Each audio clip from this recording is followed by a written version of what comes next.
Vous êtes sur TV5 Monde, bienvenue si vous nous rejoignez dans 64 minutes Le Monde en français. C'est l'heure du rappel des titres. Actualité dominée par le statu quo en Crimée avec des soldats ukrainiens dans leur caserne sous l'étroite surveillance des forces russes. Et Vladimir Poutine qui sort de son silence. Il affirme qu'une intervention militaire en Ukraine n'est pas nécessaire pour l'heure, mais le président russe se réserve le droit de recourir à la force. Bras de fer à distance avec les Occidentaux puisque dans le même temps, le chef de la diplomatie américaine John Kerry est en visite à Kiev. Une voix à peine audible, Abdelaziz Bouteflika, 77 ans, s'est exprimé publiquement pour la première fois depuis son accident vasculaire cérébral. Le président algérien sortant a officiellement déposé sa candidature au Conseil constitutionnel hier soir. Les autres prétendants n'ont plus que quelques heures pour se déclarer candidat. La présidentielle se tiendra le 17 avril. Et puis la suite et la fin de la visite de Benjamin Netanyahou aux États-Unis. Le Premier ministre israélien s'est exprimé devant les PAC tout à l'heure, les PAC principales lobby pro-israéliens aux États-Unis. Le dirigeant du Likoud appelle le président de l'autorité palestinienne Mahmoud Abbas à reconnaître, je cite, Israël comme État juif.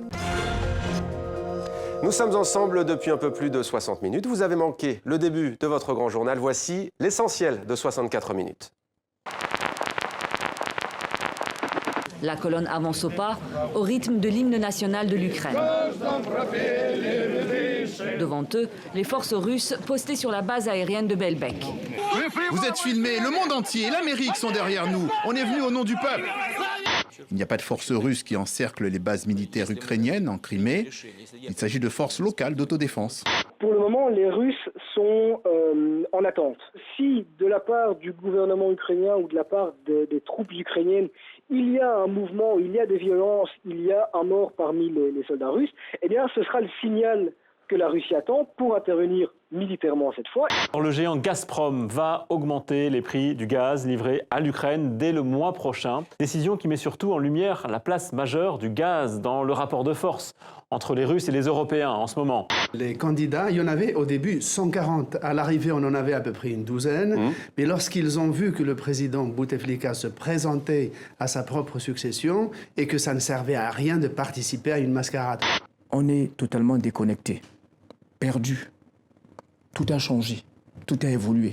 Voyez-vous, la référence du changement, je l'observe à travers mes enfants.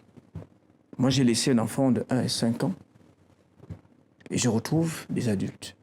Quand le soir, je sors dans une soirée, que j'ai ma robe décolletée et que j'ai pas envie de l'abîmer avec le manteau et le foulard, je préfère mettre le tchador, je trouve plus sexy. C'est un mouvement, c'est un peu tout ça qui remet en question énormément de perceptions, de conceptions qu'on a eues jusqu'à présent quand il s'agissait de l'islam.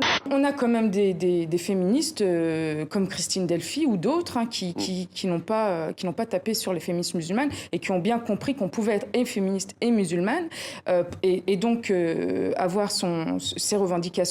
Seul photographe au monde à avoir été élu 3 fois par la BBC photographe animalier de l'année.